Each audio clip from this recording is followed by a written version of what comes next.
It's really something that's hard to live with. What I might get you to do is just to rest your hand. Pregnant women used to swallow DES pills by the handful to stop miscarriages. Their daughters are paying for it now in rare and terrible forms of cancer. There are probably many women who have been exposed to DES who don't know they've been exposed. Possibly some of these patients may have cancers. Hi, I'm Linda Kelsey, and I want to know how old you are. Because no one knows how many thousands are affected. In America, at least they're trying to track down DES mothers and make sure their children get urgently needed medical checks. Ask your mother if she took DES. If there's any question, contact DES Action. DES, the wonder drug you should wonder about now. But in Australia, it's almost impossible to find out if you are at risk. I wasn't thinking of starting a family, but I wasn't thinking of never being able to have a family. In pregnancy, and especially in the early stages of pregnancy, there is always the possibility of miscarriage. It's a problem that raises anxiety in women, even when there's been no record of previous miscarriage. And obviously that concern increases with any specific indications of trouble. About 40 years ago, a new drug came onto the market that promised to do wonders in dealing with miscarriage. Its scientific name was diethylstilbestrol, DES for short, and women around the world started taking it during their pregnancies. Today, DES is emerging not as the drug that helped bring millions of babies into the world, but a real medical disaster. The victims, not the mothers who took it, but some of their children, and especially the daughters. They've found themselves stricken by a rare and terrible form of cancer. When I saw this specialist, he examined me and he said, "You look like like you had mincemeat inside you." I got myself dressed and sat down and I said to him, "Well, what do you mean? Am I going to die or what?" And he said, "I don't know." The problems that I have had, the double reproductive system, cancer, these are things that have been caused by a man-made estrogenic drug that I have no power over. I was 18 years old, was told all in one sitting that I had to have surgery, I had to have a hysterectomy, I had to have a vagina removed, I could never have children, and that I had cancer. That was a tremendous emotional burden for someone to handle. 3 people in 3 different parts of the world with one thing in common. Their mothers were given the same drug during pregnancy to stop them having a miscarriage. 20 years later, the children are paying a terrible price. This is the drug that they and millions of other women took in the 1940s, 50s and 60s. Its scientific name is DES, diethylstilbestrol. It was sold in Australia under about 100 different brand names. It was actually the world's first artificial hormone. You no longer had to have a series of injections. Now you could take DES as a tablet, simply prescribed by the doctor. And it was promoted as the answer for all those women who were desperate to have a child, but who were afraid of a miscarriage. Well, I'd had a miscarriage, and the doctor said these tablets would stop us, and I would have no trouble, and everything would probably be all right. Mrs. Elva Crouch was given DES in 1952, and it did seem to work. She had a healthy baby girl, the first of 4 daughters. Mrs. Crouch didn't give DES another thought until 20 years later, when Beth, her eldest, became ill, and she took her to a specialist for some tests. Well, he had the tests and he came straight out and told us that there was no hope, that it had gone too far. His first question was, "Did you have trouble with miscarriage?" In the early times, yes, I had. "Did you take this drug?" And I said I wouldn't know what I'd taken. That was 21 years ago. But you did take some drugs? But I had taken drugs, yes. And he said, well, that's what it'll be. This is what we're now starting to discover, that this drug is causing cancer. Well, Beth was bleeding from the vagina and she was sent to me as a young girl of 19 with what turned out to be an awful cancer of the vagina. In fact, even the first time we saw Beth, the condition was so extensive that practically any form of treatment was impossible. Ian MacDonald, one of Australia's top gynecologists, prescribed DES to dozens of his own patients, never dreaming that that prescription could kill. You could just provide the patient with a handful of tablets and off she went, and so that was very easy. It was presented as a wonder drug. Those women who were bleeding and looked as though they were going to miscarry, up till then we didn't have any method of treating them except bed rest, and it looked like the new panacea. How did you feel, though, when you found out that Beth's cancer was a result of something that you'd taken 20 years ago? Could you believe it? No. It's incredible. It really was. Something I don't think I came to terms with for a long, long time. It was said to me at the time, what you must remember, you've got 22 years of memory. And that didn't help at all. Beth Crouch had become the first known DES victim in Australia. At least 5 more girls were to die later. How did you feel then, as the gynaecologist who had prescribed the drug as a wonder drug, and now suddenly you're finding that it causes cancer? It's very chastening. I wrote to every obstetrician and gynaecologist in Australia, and we were able at that time to find 6. There were 6 across the country in 1973. This means 6 deaths? Yes, they all, not one of these survived. We are looking to 10 years hence, when it is possible that we'll get another peak of cancer of the vagina and cervix in these women who will receive DES in utero. Ian MacDonald's generation of doctors put their trust in DES because it came with impeccable credentials. It was known throughout the world as the Boston drug. And Boston, after all, is a city renowned for its quality medical research. Harvard University is the oldest and one of the most prestigious universities in America. Ironically, Harvard played a significant role in the tragic story of DES. It was here just after the war that 2 of their most distinguished scientists conducted a series of tests on DES. And they announced that it was virtually a miracle drug, that it could prevent miscarriages and it could produce bigger and healthier babies. It was on their endorsement that doctors and women all around the world turned to DES. But unfortunately, the story doesn't finish there. 20 years later, another group of scientists here at Harvard conducted their own tests, and they came up with completely different results. They found that it was useless in preventing miscarriages, but more than that, it had terrible side effects.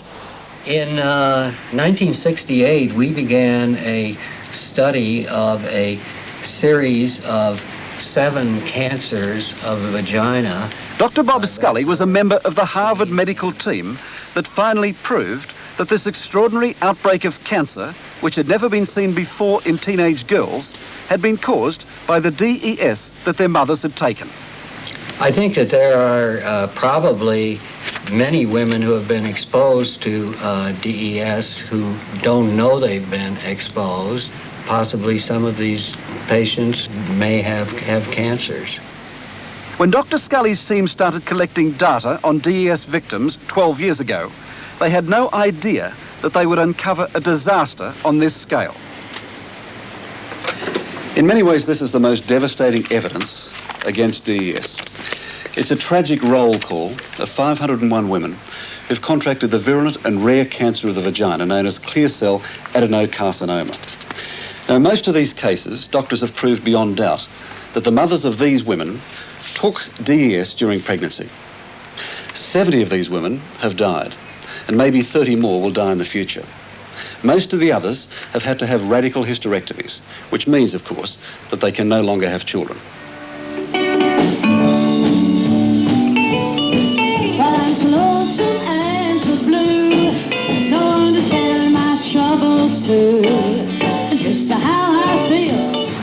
They took me aside and told me after they'd taken a biopsy, looks like I've got cancer. I wasn't ready for it at all, and I just freaked out. I went out and got drunk.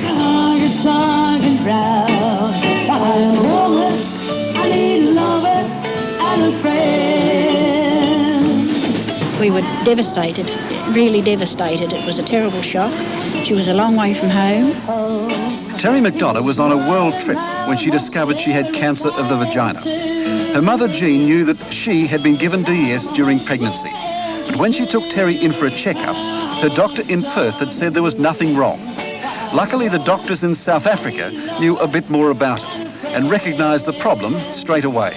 Because it was horrifying, really, because she was sent home. She was brought home within a week from Cape Town and operated on all within the week. So if we hadn't been aware and they hadn't been aware in South Africa, well, we might have lost Terry.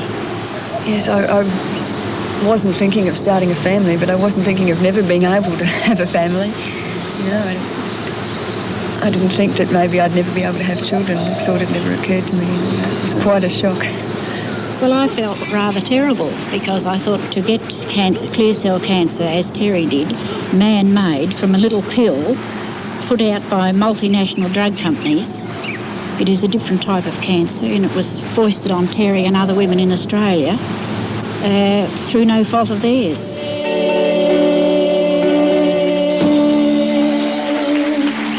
In Australia, Terry can't get any compensation. If she was in America, things would be different. Little while, Stu? Sounds terrific. We'll see you then. Bye-bye. Joyce Bickler is a DES daughter too. Like Terry, she also had a radical hysterectomy to cut out the cancer. Sounds good. And Joyce wasn't about to let the drug companies get away with it. And there was no amount of money, no matter what we were suing for, there was no amount that could compensate what I had lost. And I recognized that we just wanted to have somebody be accountable and take some kind of responsibility for what had happened. Okay, there you go. After battling the drug companies through the courts for years, Joyce and her husband Mike finally won. They got $500,000 in settlement. Interpretation you can do, so it's difficult. But it's back in Boston, the cradle of DES, that the biggest legal war is now being waged. Here, the drug companies are being sued by several thousand DES victims. This firm is representing a class of 3,800 DES victims. The symptoms, the problems that these victims have, does not include cancer, but includes a range of other abnormalities that have been linked to DES. Boston lawyer David Fine says the women he's representing have problems ranging from deformed organs to an inability to have children. He's been fighting for 7 years to get them some kind of compensation. Our suit won't really compensate them for the fear. I mean, all that we can do in our suit is try to get monetary compensation for them and to make a point and establish a precedent that will hopefully make the drug companies more careful and to prevent this kind of thing from happening again. This factory here, the Squibb Company, turned out DES pills by the ton, and so did most of the other big names in the American drug business. But the real tragedy is that it was known in 1952 that DES was completely useless in preventing miscarriages. But neither the companies nor the government did anything to stop it being given to pregnant women. There were tests that could have been done which would have shown up these problems at the beginning. They weren't done. And the evidence that DES caused cancer was not taken seriously enough. So a whole generation was put at terrible risk. In America alone, at least 3 million mothers and their 3 million sons and daughters were exposed to DES. And how many more millions in Australia and all over the world where DES was exported? We don't know how many millions, because neither the Squibb Company here or any of the other drug companies would talk about exports or anything else to do with the DES disaster. I was furious at the drug companies because they had the information that this drug was harmful. They knew estrogens caused cancer, and yet they put out this drug on the market and left it on the market even though it was known for 20 years that it was totally ineffective. In America, at least, they took relatively prompt action to stop the drug being prescribed for pregnant women. They also asked doctors to check back on the millions of women who had been given DES and set up a national register of all the cancer victims. Here, there's been none of that. We talked to the government, to the drug companies and to the doctors, and the answer was the same. It's all too long ago, they said. We can't even give you a guess about how many women took the drug here. But after this break, we'll tell you what we do know about the effects of DES in Australia. The drug DES was supposed to offer trouble-free pregnancies. What it's done instead is to plague the children of DES mothers with cancer and other serious medical problems. All the more tragic because drug companies kept distributing it and doctors kept prescribing it long after the dangers were known. In America, there's now an intensive information campaign to track down all the women who took DES and get their children to go through a medical check. Nothing like that here in Australia, Our own investigation has established at least 11 DES-related cases of cancer and the deaths of 6 Australian women. That's clearly just a fraction of the effects here. But within Australia, any information about DES is almost impossible to get, either from the drug companies that sold it, or the doctors who prescribed it, or the government that allowed it. It seems to me as though the whole thing's just trying to be pushed under the carpet. All right, they just don't want to admit that they have given this drug to people. They just don't want to admit it. In Australia, a cover-up. At least that's what many DES victims believe. And that was the story here in San Francisco too, until a movement was formed to warn women about the dangers of the drug. A movement with a message. Hi, I'm Linda Kelsey, and I want to know how old you are. Because if you're under 45, your mother may have been given DES or other hormones while she was pregnant with you. This could mean serious health problems for you, which need special care. This warning is going out on American television this month as part of National DES Awareness Week. DES, the wonder drug you should wonder about now. The woman behind the campaign is Pat Cody, a DES mother herself, who was outraged by the lack of action. I inquired on the city, the county, and the state level, and I wrote to the federal government what was being done to inform people that DES daughters needed to have special exams. I got the same answer from every place, that they didn't want to alarm people. It just felt like a cover-up to me. How could 3 to 6 million women be given a medication which turned out to be so harmful? How did this happen? And fingers would start getting pointed and questions would be raised in Congress and so on. They didn't want a hassle. That's the way bureaucrats are.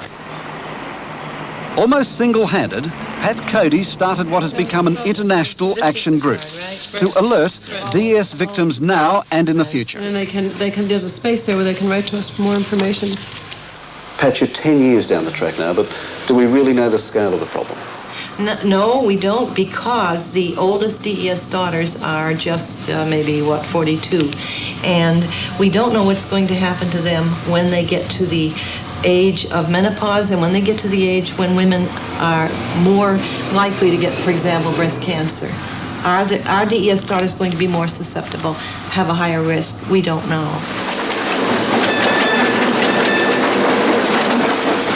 Relax. What I might get you to do is just to rest your hand. If they don't know the scale of the disaster in America, Australia is even further in the dark. All that's certain is that pregnant women here were given DES in the years after World War II, up until maybe the early 1970s. All right. So, at least Blue's back in the game, and there's no one out of there for that. These women have started a Melbourne DES action group. They know for sure that they were exposed to DES because they've spent years trying to cope with the consequences. These are daughters and mothers. Laurel began hemorrhaging badly and was rushed into the Mercy Hospital in the middle of the night, that we discovered that she had duplicate genital tracts. She had a double uterus, double vagina, 4 fallopian tubes, 4 ovaries. Peg Higginbottom was given DES back in 1953, but her daughter Laurel was nearly 20 before doctors discovered the freaky side effects. This drug had absolutely no use at all. It had the opposite effect to preventing miscarriage. In fact, it is now used as a morning after drug. And we are left as the victims of that drug. It's not only that, Ray. There's a shocking guilt feeling for the mother to feel that she has taken something that has affected her daughter this way. You know, we all want our children to be perfect. And to think that I was responsible for her having this condition is really something that's hard to live with. The specialist decided to put me into hospital and have a bit of a look around. I had the operation. I woke up and I felt my fingers and toes and everything else were all still there. And then I asked, what have they done to me? And they said, oh, you've had a hysterectomy. And it was a big shock. It was a terrible shock. I felt like the bottom fell out of my whole world. I really just didn't know how I was going to cope. Leanne Lucas survived the cancer, but the price was a total hysterectomy. Her mother, Antoinette, had been fed enormous doses of DES pills while she was pregnant in hospital. And the nurse would come around and the tablets were increased each week, and it got to the stage where I was getting a saucerful, and she'd just put them on the tray, and that would be my daily supply. And throughout the day, I'd just pop tablets, to get through the whole lot. They just couldn't ration them out. That's how many. She's 28 now. Just what will happen to her in the future? Will she live to be my age? Or just what will happen, and I'm the cause of it. In September 1979, my mother saw a TV program where the parents of a DES daughter who had died were being interviewed, and she said she just went cold all over because she knew that that's what she had taken. When she told me, I sort of went into a state of shock because at that stage there's very little information. And I went to my gynaecologist, my then gynaecologist, and he was really useless. He sort of said I had the healthiest vagina he'd ever seen, nudge, nudge, wink, wink. That's the last time Marion Vickers finally found a doctor who knew about DES. He told her that she has a condition called adenosis that could lead to cancer. So she must have regular checkups. Even though I've been going for 3 years now, I've been having these regular checkups, I don't sleep the night before. I get very nervous. It's very stressful. You don't want to get hysterical about it, but no one knows what the future holds. Afternoon, Marianne. Dr. Bill Channon runs the only clinic in Australia specifically for DES women. Your last visit, I think 6 months, is it not? He's the one who has to give them the news each time. Good and bad. Could we have that TV on, and perhaps you might be able to see the changes that are going on today, Marianne? It's a bit awful, actually. We've got that screen on for me, thank you.